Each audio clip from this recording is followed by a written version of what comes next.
ನಾನು ಫಸ್ಟು ಬೆಂಗಳೂರಿಗೆ ಬಂದಾಗ ನಾನು ಗಾಂಧಿನಗರ್ಗೆ ಬಂದೆ. ಓಮ್ ಸಿನಿಮಾದಲ್ಲಿ ಒಂದು ವರ್ಕ್ ಮಾಡಿದೆ ನಾನು ಓಮಲ್ಲಿ. ಸೊ ಉಪೇಂದ್ರ ಅವ್ರ ಫಸ್ಟು ಸಿನಿಮಾದಲ್ಲಿ ನಾನು ವರ್ಕ್ ಮಾಡಿದೆ. ತೆರೆ ಹಿಂದೆ ವರ್ಕ್ ಮಾಡಿದ್ದೆ. ಹಲವಾರು ನಿರ್ದೇಶಕರ ಜೊತೆ ನಾನು ವರ್ಕ್ ಮಾಡಿದ್ದೀನಿ. ಸೊ ಸಿನಿಮಾ ಮಾಡಬೇಕು ಅನ್ನೋದು ಒಂದು ಹುಚ್ಚಿತ್ತು ನನಗೆ. ಒಂದು ಡೈರೆಕ್ಷನ್ ಮಾಡಬೇಕು, ಒಂದು ಇಂಟ್ರೆಸ್ಟ್ ಏನೋ ಒಂದು ಮಾಡಬೇಕು ಅನ್ನೋ ಒಂದು ಕಿಚ್ಚಿತ್ತು. ಸೊ ತುಂಬ ವರ್ಷದಿಂದ ಅದು ಕನಸಿತ್ತು. ಅದು ಈಗ ನೆನೆಸಾಗ್ತಾ ಇದೆ. ಆದರೆ ಏನೋ ಒಂದು ಪ್ರಯತ್ನ ಪಟ್ಕೊಂಡು ಇಲ್ಲಿವರೆಗೂ ಬಂದಿದ್ದೀನಿ. ಸೊ ಮೆಜೆಸ್ಟಿಕ್ ಫಸ್ಟ್ ಸ್ಕ್ರಿಪ್ಟ್ ಬರೆದಿದ್ದೆ ನಾನು. PN ಸತ್ಯ ಅವರು ಸುಂದರಪುರ ಒಂದು ಸಿನಿಮಾ ಮಾಡಿದರು. ಸೊ ನಮ್ಮ ಫ್ರೆಂಡು ನನಗೆ ಅವ್ರು ಪರಿಚಯ ಇದ್ರು. ಸತ್ಯಂಗೆ ಪರಿಚಯ ಇರೋ ಫ್ರೆಂಡು ನನಗೆ ಪರಿಚಯ ಇದ್ರು. ಸೊ ಪರಿಚಯ ಇದ್ದಾಗ ಈ ಥರ ಮೆಜೆಸ್ಟಿಕ್ ಒಂದು ಕಾನ್ಸೆಪ್ಟ್ ಅಂದ್ಕೊಂಡಿದ್ದಾರೆ. ಸುಂದರಪುರ ಒಂದು ಸಿನಿಮಾ ಮಾಡಿದ್ದಾರೆ PN ಸತ್ಯ ಅಂತೇಳಿ. ಸೊ ಅಂಜಿ ನಾಗರಾಜ್ ಅವರು ನಾವು ಒಂದು ಸಿನಿಮಾ ವರ್ಕ್ ಮಾಡಿದ್ದು, ಅಲೋಯಮ್ಮ ಅಂತೇಳಿ. ಡೈರೆಕ್ಟ್ರು ಪ್ರೇಮ್ ನಿರ್ದೇಶಕರು, ಅವ್ರು ನಿರ್ದೇಶಕ ಆಗಿದ್ರು. ಅವ್ರು ಕಂಟಿನ್ಯೂಟಿ ಅಸೋಸಿಯೇಟ್ ಆಗಿ ಅಸಿಸ್ಟೆಂಟ್ ಡೈರೆಕ್ಟರ್ ವರ್ಕ್ ಮಾಡ್ತಾಯಿದ್ರು. ಸೊ ಪ್ರೇಮ್ಗೂ ನಮಗೂ ಒಂದು ರಿಲೇಷನ್ಶಿಪ್ ಇತ್ತು. ಅವಾಗ ಅವರು ನಾವು ಭೇಟಿ ಆಗ್ತಾಯಿದ್ದೋ. ಆಗ ಇವಾಗ ಜೋಗಿ ಪ್ರೇಮ್ ಅವ್ರು ಕಂಟಿನ್ಯೂಟಿ ಒಂದು ಅಸಿಸ್ಟೆಂಟ್ ಡೈರೆಕ್ಟರ್ ಕೆಲಸ ಮಾಡ್ತಾಯಿದ್ರು. ಸೊ ಪ್ರೇಮ್ ನಾವು ಅವಾಗ ಜೊತೆ ಸೇರ್ತಾ ಇದ್ವಿ. ಸೊ ಜೊತೆ ಸೇರ್ತಾ ಇರಬೇಕಾದ್ರೆ ಒಂದು ಚಾಮುಂಡೇಶ್ವರಿ ಸ್ಟುಡಿಯೋದಲ್ಲಿ ಆ ಪಿಕ್ಚರ್ ಡಬ್ಬಿಂಗ್ ನಡೀತಾ ಇತ್ತು. ಸೊ ಡಬ್ಬಿಂಗ್ ನಡೀತಾ ಇರಬೇಕಾದ್ರೆ ನಾವು ಅವರು ಒಂದು ಕುತ್ಕೊಂಡು ಒಂದು ವರ್ಕ್ ಮಾಡ್ತಾ ಇದ್ವಿ ಹಾಗೇನೆ. ಸೊ ವರ್ಕ್ ಮಾಡ್ಕೊಂಡು ಅವ್ರದ್ದು ರಿಲೇಷನ್ಶಿಪ್ ಬೆಳೀತಾ ಇತ್ತು. ಅಂಜಿ ನಾಗರಾಜ್ ಅವರು ನಾವು ಒಂದು ಕುತ್ಕೊಂಡು ಒಂದು ವರ್ಕ್ ಮಾಡ್ತಾ ಇದ್ವಿ.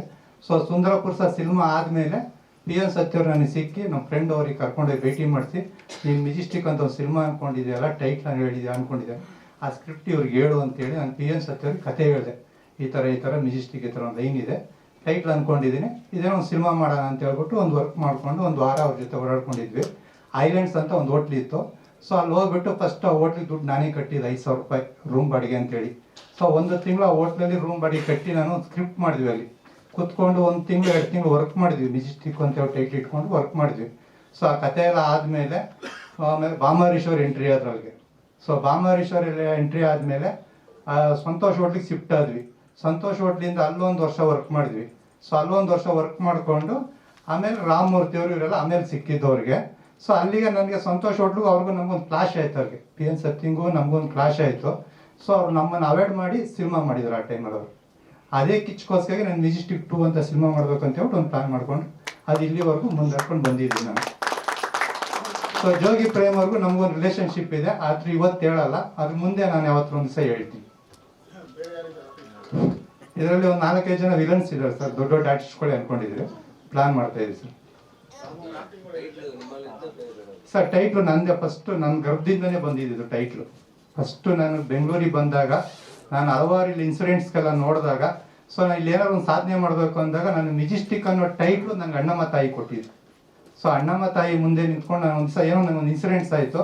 ಸೊ ಅಣ್ಣಮ್ಮನ ಆಶೀರ್ವಾದ ತೊಗೊಂಡು ನಾನು ಏನಾದ್ರು ಒಂದು ಸಾಧನೆ ಮಾಡ್ಬೇಕಂದ್ರೆ ಈ ಮೆಜೆಸ್ಟಿಕ್ ಅನ್ನೋ ಟೈಟ್ಲ್ ಇಟ್ಕೊಂಡೆ ನಾನು ಏನಾದ್ರು ಮಾಡಬೇಕು ಅಂತ ಹೇಳ್ಬಿಟ್ಟು ಅಲ್ಲಿಂದ ಒಂದು ಕಿಚ್ ಬೆಳೆದಿದ್ದು ನನಗೆ. ಸೊ PN ಸತ್ಯ ನಾನು ಸುಂದರಪುರ ಸಿನಿಮಾ ಆದಮೇಲೆ ಅವ್ರು ಭೇಟಿಯಾಗಿದ್ದು ನನಗೆ, ನಮ್ಮ ಫ್ರೆಂಡ್ ಮುಖಾಂತರ ಪರಿಚಯ ಆಗಿದ್ದು. ಸೊ ಅಲ್ಲಿವರೆಗೂ ನಾನೊಬ್ಬ ಲೋಕಲಾಗಿ ಇಟ್ಕೊಂಡು ತೆರೆ ಹಿಂದೆ ಕೆಲಸ ಮಾಡಿಕೊಂಡು ಆ ಟೈಟು ಆ ಕಾನ್ಸೆಪ್ಟ್ಗಳನ್ನೆಲ್ಲ ನಾನು ರೂಮಲ್ಲಿ ಒಬ್ಬ ಫ್ರೆಂಡ್ ಇದ್ದ, ನಾನು ಅವನು ಕೂತ್ಕೊಂಡು ಬರ್ಕೊತಾ ಇದ್ವಿ.